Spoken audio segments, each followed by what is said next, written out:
Bonjour Jean-Luc. Bonjour. On te rencontre donc pour ton adaptation d'un Conan. Oui. Alors, peux-tu nous dire comment tu t'es retrouvé là-dessus? Comment je me suis retrouvé là-dessus, c'est je venais de sortir de l'adaptation, enfin pas l'adaptation, mais de mon interprétation du Baron de Munchausen. J'étais en train de, on pensait très sérieusement avec Alain partir sur un autre projet, et puis on cherchait des idées. Alain n'était pas encore tout à fait dessus. Et moi je suis un gros amoureux de Conan le Barbare depuis, de Cimmérien, depuis que j'ai 14 ans.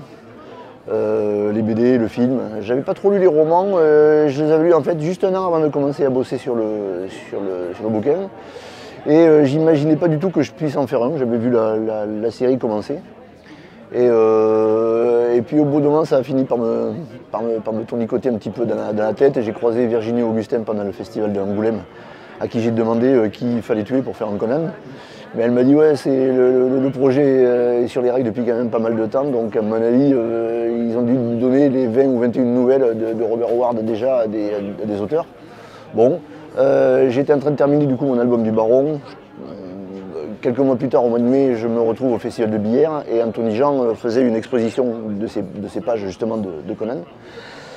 Du coup je lui pose la même question, qui il faut tuer pour faire un Conan. Alors là, il m'a donné les coordonnées de Benoît Cousin, le directeur de collection chez Glénat, à me dire ouais c'est pareil, je ne sais pas si tu auras de la place encore, mais bon, tente le coup. Puis Alain, qui avait toujours pas d'idée de scénario, m'a dit ouais, si tu veux faire un Conan, vas-y. Donc je suis rentré chez moi le dimanche, j'ai envoyé un mail à Benoît Cousin, et le lendemain, j'ai dormi 3 heures parce que je commençais à me dire ouais, pourvu que je puisse faire un Conan, là ça commençait vraiment à me travailler. Et le lendemain, à 4h30, Benoît Cousin m'a renvoyé un mail en me disant ouais, ok, c'est bon, c'est bon, tu veux faire un Conan, on va te donner la nouvelle du Maraudeur Noir. Donc là, j'ai poussé un grand cri.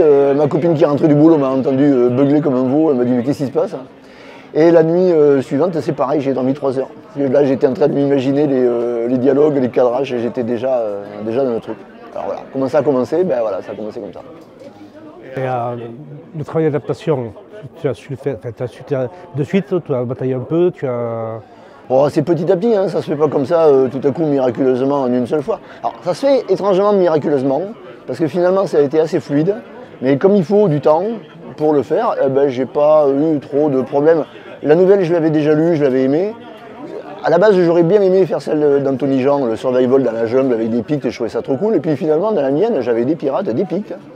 J'avais des bastons en veux-tu en voilà, j'avais des plages suffisamment grandes pour pouvoir travailler la psychologie des personnages, parce que ce qui m'intéressait dans l'adaptation, c'était pas de faire une adaptation pure, mais de m'emparer du personnage, de l'univers, et puis des personnages pour pouvoir leur donner une psychologie bien particulière et les faire parler comme si c'était des vrais personnages qui existent, pas juste des personnages de roman, et que les bulles ne soient pas juste informatives, mais qu'il y ait vraiment un échange, et qu'il y ait vraiment une réflexion par rapport à Conan.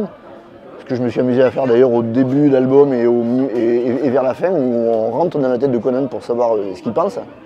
C'est généralement un personnage assez monolithique. On nous prévient au début, Patrice Luinet qui nous envoie à tous un mail pour nous expliquer Conan c'est ça, et attention, c'est pas Schwarzenegger, c'est autre chose. C'est vraiment, faut rester dans le personnage du roman.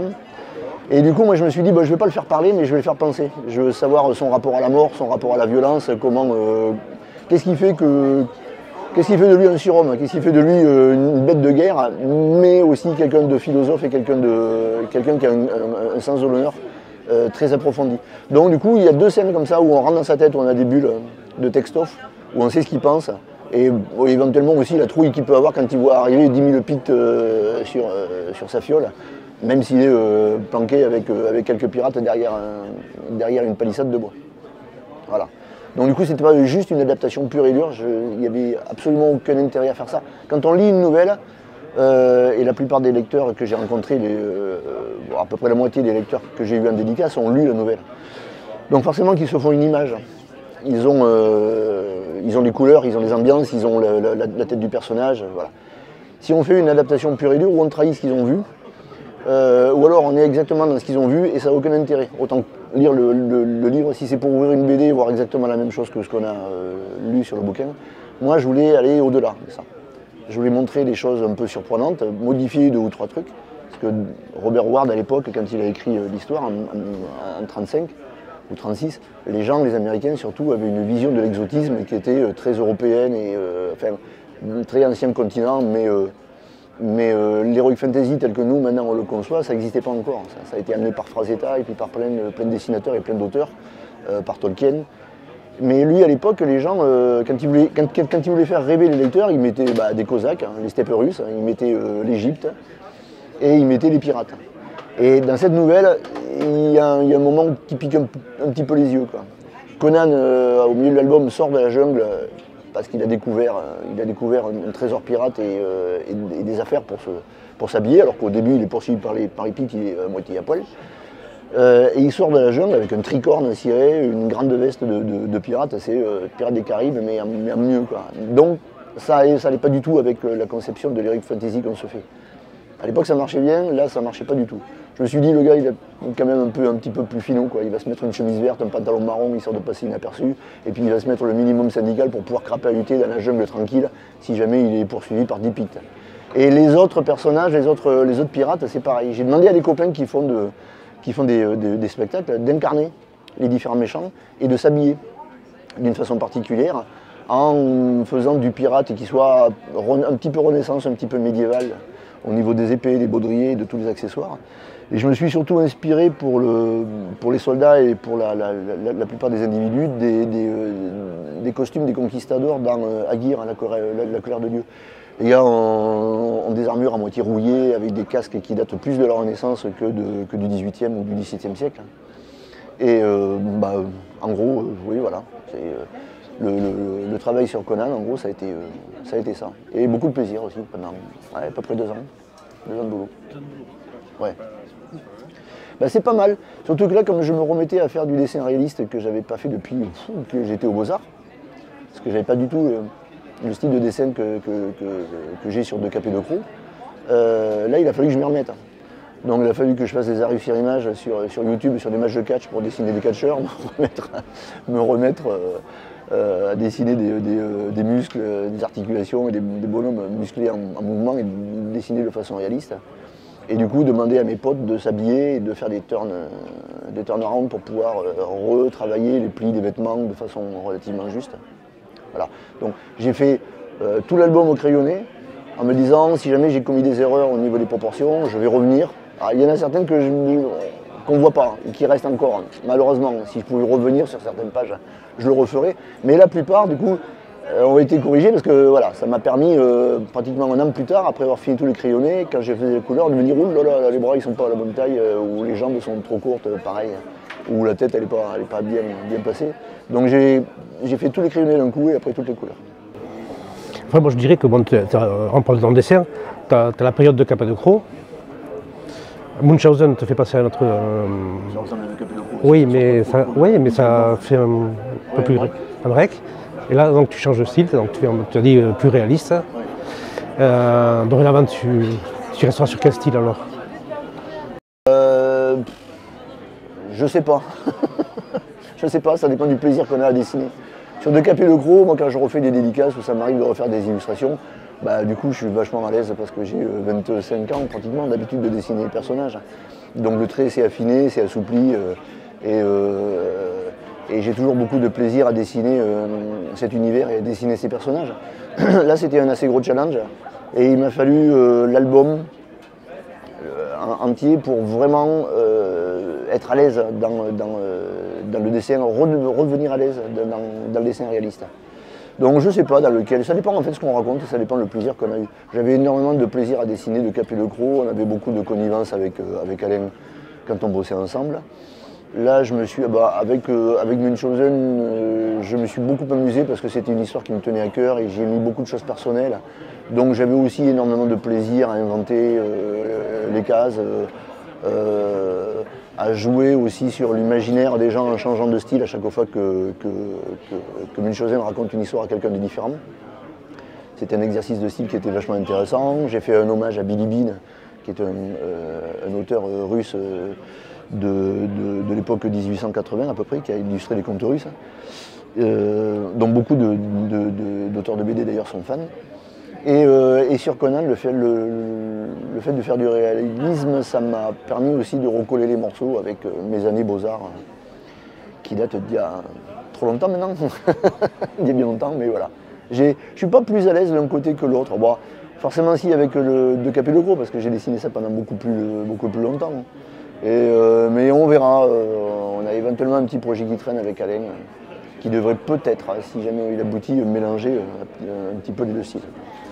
Et ouais, donc du coup, quand tu as proposé, enfin, tu t'es proposé pour faire un Conan et que l'éditeur t'a dit oui, là, il n'avait pas vu encore tes dessins. Si, je lui avais envoyé 2 ou 3 exemples de dessins que j'avais fait pour moi, ou des trucs qui dataient, ou des dessins que je m'amuse à faire pour moi à la maison, pour lui montrer que j'étais capable de faire autre chose que du De Cap et Le Gros. Et c'est vrai que ça m'a quand même un peu surpris. Je me suis dit, Glénat me fait confiance alors que Benoît Cousin travaillait chez Delcourt avant, on se connaît bien. Je me suis dit, si jamais il imagine que je ne fais que du De Cap et Le Gros, qu'est-ce que va dans sa tête donner une adaptation de Conan avec des animaux, des lapins, un canard le barbare?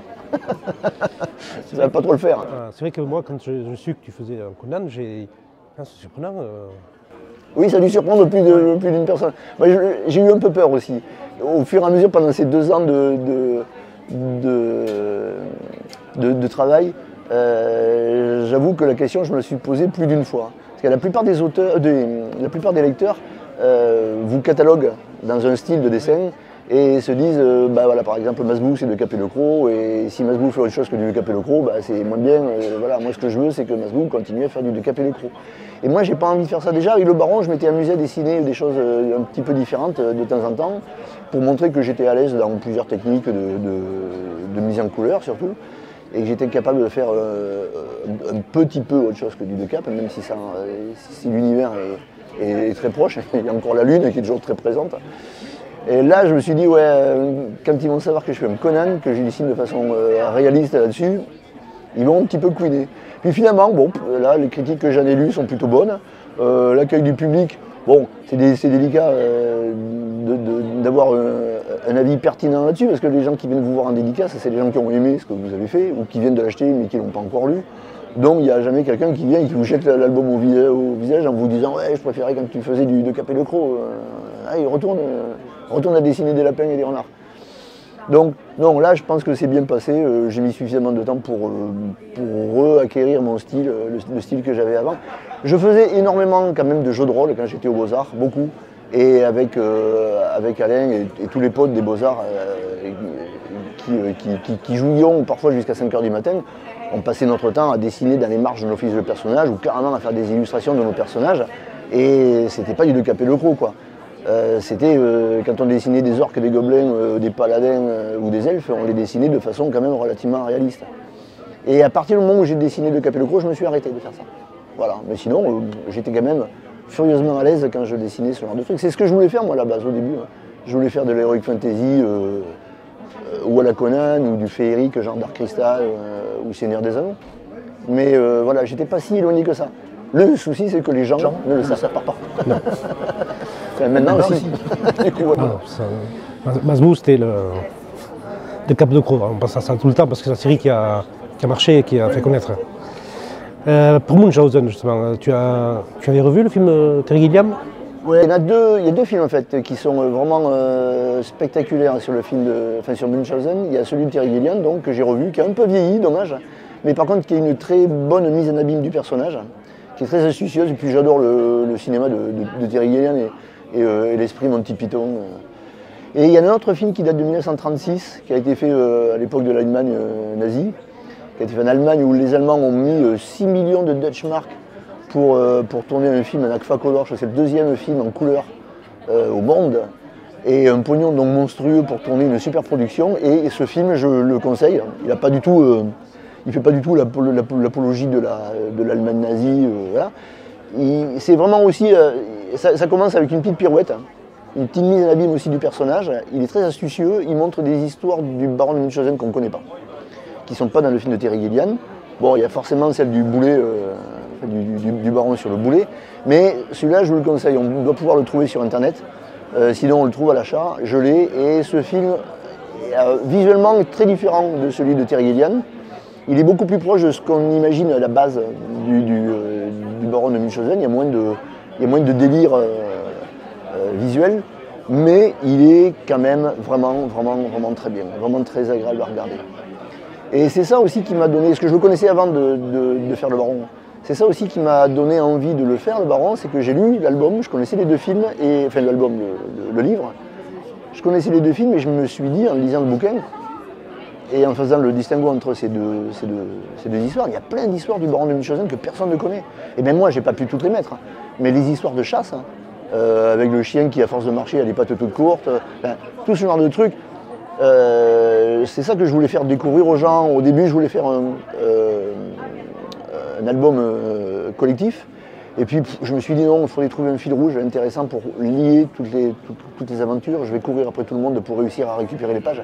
Ça va être l'horreur. Et ma copine m'a dit, mais fais-le tout seul, ton histoire. Et je cherchais une idée justement pour pouvoir raconter ça de façon fluide. Et je suis tombé sur un reportage sur Arte sur le baron de Munchausen qui parlait justement de sa fin de vie, enfin de sa vie toute, et de sa fin de vie, de la façon dont il avait mal accepté finalement qu'on ait raconté un bouquin avec ses histoires. Et je suis parti de là en fait. C'est comme ça que le baron, à chaque fois, a un rapport à ce qui va l'apporter, enfin l'amener à la postérité, un peu comme nous, auteurs. Au bout de moi, je me suis aperçu qu'il y avait un énorme parallèle entre le baron de Munchausen et nous autres auteurs de bande dessinée, et puis auteurs en général. C'est que ce qu'on laisse, en fait, c'est si on n'a pas d'enfants, bah, c'est pas des enfants, ça va être ça.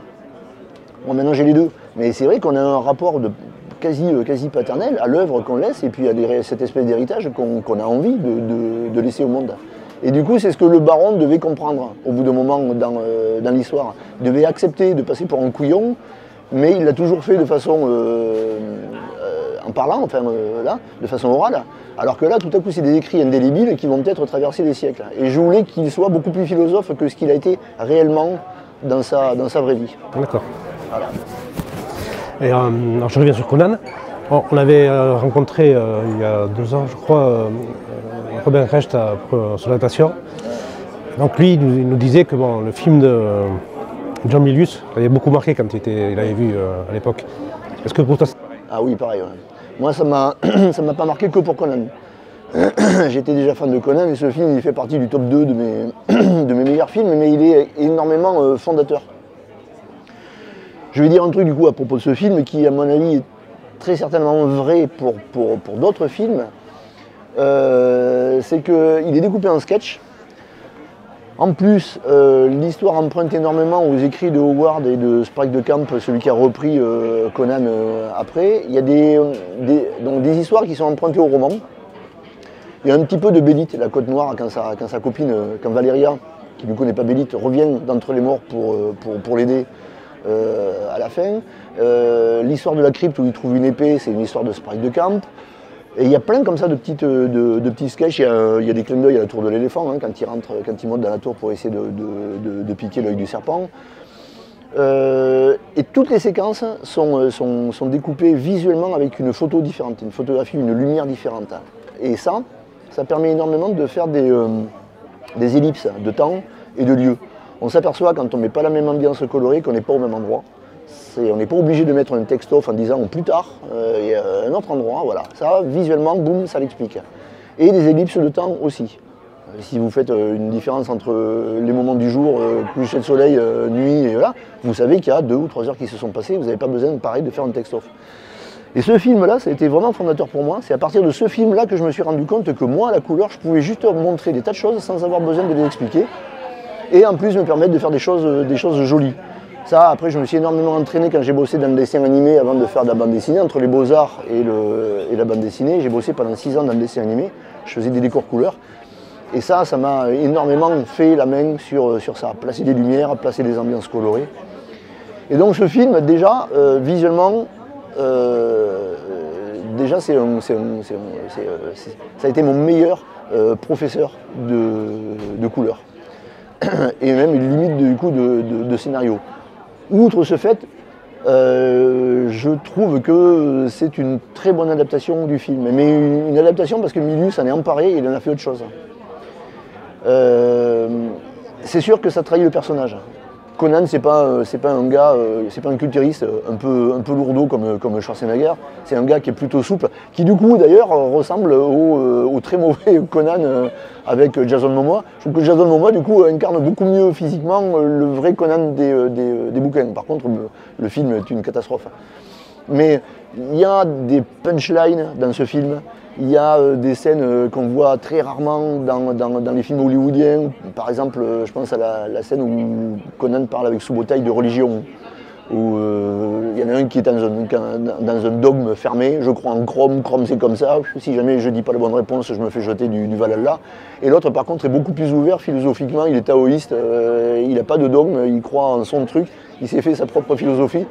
Et les deux confrontent leurs idées sans jamais réellement s'affronter. Je trouve que cette scène-là, elle est magnifique. Et puis il y a des punchlines, comme quand il arrive dans la steppe et qu'il croise les enfants de Doom, et qu'on entend la voix en off du conteur qui dit les enfants de Doom lui demandèrent de jeter son épée et de retourner à la terre. Il est toujours assez tôt d'y retourner dans la tombe. Avec la musique de Basile Polidoris derrière, ça vous, ben là j'ai les poils qui se hérissent sur les bras. Et du coup, ces trucs-là, ça vous marque. Et en m'emparant de Conan, j'ai voulu le faire, ça. J'ai voulu mettre des punchlines à un moment qui claque bien, un speech fédérateur original avant la bataille, en me disant les deux meilleurs, c'est Braveheart, le speech fédérateur de Braveheart, et puis la prière au Valhalla dans le 13e guerrier. Après, tout le reste, ça ressemble énormément à Braveheart, mais ça claque pas autant. Et moi, je me suis dit, il faut que j'en balance une, juste avant la bataille, histoire d'essayer de provoquer, pareil, le même effet de poils qui se hérissent sur les bras chez le lecteur. Donc c'est pour ça que ce film, ouais, il n'est pas à tortiller. Je le vois, je le revois. Il pique un peu les yeux de temps en temps au niveau de certains figurants et puis au niveau des effets spéciaux. Mais boum, quel chef-d'œuvre. Quelle bonne alchimie entre un bon réalisateur, un bon script, une bonne photo, de bons décorateurs et une musique absolument hallucinante, quoi. Ouais, voilà. Ouais, celle-là, je peux l'écouter tous les jours, celle-là. Ouais. Donc du coup, tu as réalisé un rêve, tu as adapté un Conan. Oui. Tu aimerais adapter d'autres romans Pas de la même façon, je sais pas. Adapter, c'est difficile à dire. J'ai un projet, mais je ne vais pas en parler pour le moment. Ça serait plutôt adapté purement comme ça, c'est un peu délicat parce que les gens, et je l'ai lu sur les critiques, les papiers que j'ai eus qui parlent de ça, me considèrent comme du coup un adaptateur qui s'est contenté de mettre en image un scénario qui existait déjà. De le rendre plus dynamique, de rester fidèle à l'œuvre de Ward et de faire de belles couleurs, avec de belles ambiances, c'est tout. La plupart des gens qui ont écrit le papier n'ont pas lu la nouvelle avant pour voir les différences que j'avais mis. Parce que, voilà, je me répète peut-être, mais faire une adaptation pure et dure je ne voyais pas du tout l'utilité de le faire. J'ai rajouté plein de trucs, j'ai rajouté des personnages, j'en ai changé certains. Bon, forcément, au niveau des dialogues, il y a des coupes franches parce qu'on ne peut pas mettre 3 pages de dialogue entre les pirates juste sur une seule page. Donc là, par contre, c'est un exercice qui est un peu compliqué. Mais il y a un petit personnage, par exemple, que j'ai rajouté, un petit pirate, qu'on voit dans la jungle et qui après on voit juste avant la bataille et qui permet qui permet de servir de lien comme ça pour mieux expliquer comment Conan a suffisamment de charisme pour pouvoir à la fin devenir le chef de 3 bandes de pirates et de carrément supplanter l'autorité des 3 capitaines. Et du coup, ce genre de petites choses, et puis après surtout au niveau peut-être pas du cadrage, mais de ce que j'ai fait, ouais, de la façon de rentrer dans la tête de Conan, ça y est pas dans le bouquin. C'est des trucs que moi j'avais envie de faire depuis très longtemps. Donc une adaptation pure d'autres choses, non, c'est délicat. J'en vois pas. Après, m'emparer d'un personnage un peu comme le baron de Munchausen, ouais. Et le modifier pour ensuite ramener les gens, le lecteur, vers une autre réflexion, vers peut-être des... là, je viens de dire trop sur ce que je veux faire. Sur des sujets actuels, sur des problématiques actuelles, pour montrer que en fait, les gens d'il y a 500 ans ou plus, il n'est pas forcément très différent au niveau de leurs problèmes de tous les jours, de nous, finalement. Voilà, on a toujours tendance à imaginer que les gens étaient différents avant, alors que non, ils avaient toujours les mêmes préoccupations, ils avaient peur de mourir. Mais il y a des trucs dont forcément, moi personnellement, j'ai dû parler, la religion, l'écologie et ce genre de choses. Mais bon, voilà, on verra. Bon, ben merci beaucoup pour ce temps passé avec Merci à toi. vous.